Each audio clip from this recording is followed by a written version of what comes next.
اعوذ من الشیطان الرجیم بسم اللہ الرحمن الرحیم السلام علیکم ورحمۃ اللہ وبرکاتہ۔ دوستو، پیش خدمت ہے ہر مقصد میں کامیابی کے لیے سورہ فاتحہ کا ایک بے مثال وظیفہ۔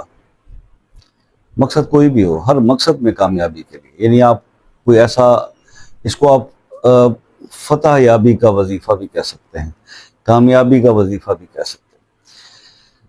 اس عمل کو، اس وظیفے کو ڈسکس کرنے سے پہلے ایک چھوٹی سی بات صرف آپ سے ڈسکس کرنا چاہوں گا، کیونکہ بہت زیادہ پریشانی میں جب میری بہنیں، جب میرے بھائی مجھے فون کرتے ہیں اور اپنے دل کا حال سناتے ہیں، تو یقین کریں کہ کئی دن میرا دل نہیں کرتا کہ میں کوئی ویڈیو بناؤں، یا میرا خود دل بہت، یعنی کہ بجھ سا جاتا ہے آپ کی باتیں سن کے۔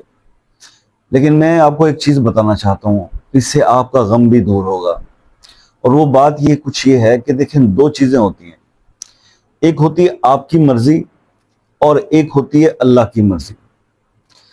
ان دونوں کے درمیان کا جو فرق ہے نا، آپ کی مرضی اور اللہ کی مرضی، اس کے درمیان جو فرق ہے اسے غم کہتے ہیں۔ اب آپ کا جتنا بھی بڑا غم ہے وہ چند لمحوں میں ختم ہو سکتا ہے اگر آپ اس فرق کو سمجھ جائیں۔ ہم اپنی ضد پر اڑ جاتے ہیں، اپنی خواہش، اپنی مرضی کے اوپر، کہ اللہ ہماری یہ خواہش پوری کر دے، اللہ ہماری یہ مرضی پوری کر دے، جبکہ اللہ کا ہونا وہی ہے جو اللہ کو پسند ہے، جو اللہ کی مرضی ہے وہی چلے گی۔ اب ہم کمزور ہو کر، ایک ناتواں ہو کر، ہم طاقتور سے جو ہے نا وہ اس پہ بحث میں آ جاتے ہیں، تقدیر سے ہم ٹکر لینے کی کوشش کرتے ہیں، حالانکہ ہمیں سرنڈر کر دینا چاہیے۔ جب ہمیں پتہ ہے کہ ہونا وہی ہے جو رب کی مرضی ہے، تو پھر اس غم کو ختم کرنے کا، انسٹنٹلی ختم کرنے کا ایک ہی طریقہ ہے کہ آپ اپنی مرضی کو سرنڈر کر دیں اور اللہ کی رضا پہ راضی ہو جائیں۔ پھر آپ دیکھیں گے کہ اللہ تعالیٰ شاید وہ بھی آپ کو پورا کر کے دے دیں جو آپ کی مرضی ہو، کیونکہ آپ نے اس کے سامنے، اللہ کے سامنے اپنی عاجزی پیش کر دی۔ یہ سب سے بہترین فارمولہ ہے پرسکون ہونے کا میرے بھائی۔ آگے آپ کی مرضی، میں آپ کو سورہ فاتحہ کے قبل بتا دیتا ہوں۔ دیکھیے جی، صبح کی نماز کے بعد، فرض پڑھنے کے بعد صرف ایک بار سورہ فاتحہ اس طرح سے پڑھ لیں۔ پہلے درود ابراہیمی پڑھیں، اس کے بعد آپ سورہ فاتحہ پڑھیں۔ سورہ فاتحہ کے اندر 7 آیات ہیں، تو آپ اس کو اس طرح سے پڑھیے، بسم اللہ الرحمن الرحیم پڑھنے کے بعد جب آپ اس سورہ فاتحہ کو شروع کریں تو الحمدللہ رب العالمین، تو جو الحمدللہ ہے نا، اس کو آپ 7 بار پڑھیں، یعنی الحمدللہ الحمدللہ الحمدللہ، اس طرح 7 بار پڑھ کے رب العالمین اس کو مکمل کریں۔ پھر اس کے بعد اسی طرح سے اگلا لفظ الحمدللہ رب العالمین الرحمن الرحیم، پھر الرحمن الرحیم کو آپ 7 بار پڑھیں۔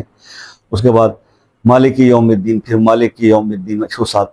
تو جو لفظ ہے نا، اس کو 7 دفعہ تکرار کرنی ہے، پہلے جو ایک مکمل حرف ہو، چاہے وہ ایک حرف کی آیت ہو۔ اور جب آپ یہ پڑھ چکے ہیں تو اس کے بعد آپ اپنی مقصد کے لیے دعا کریں، جو بھی آپ کے ذہن میں حاجت چل رہی ہے، مقصد چل رہا ہے، اور اس کے بعد جب وہ دعا مانگ لیں تو پھر 7 بار آپ آمین آمین آمین آمین کہیں، 7 بار۔ اور اس کے بعد پھر ایک درود ابراہیمی آپ ایک دفعہ آخر میں بھی پڑھ لیں، اور انشاءاللہ آپ یہ عمل کریں۔ اللہ کے کرم سے، اللہ کے فضل سے 7 دن یہ عمل کر لیں، میکسیمم 11 دن کر لیں، انشاءاللہ 7 دن کے اندر اندر آپ کی حاجت جو ہے اللہ پاک پوری کرنے کا بندوبست بنا دیں گے۔ میری بات کو، پہلی والی بات جو اس وظیفہ بتانے سے پہلے کہی تھی، اس پر ذرا غور ضرور کیجیے گا۔ باقی جناب، یہ عمل تھا، آپ کو پسند آیا ہوگا۔ خصوصی دعاؤں میں شامل ہونے کے لیے اپنا مسئلہ کمنٹس میں اپنے نام کے ساتھ لکھ دیجئے، پہلے کی طرح جیسے میں بتایا کرتا تھا۔ وظیفے میں کچھ سمجھ نہ ہو تو آیا ہو تو واٹس ایپ پہ رابطہ کر لیجئے۔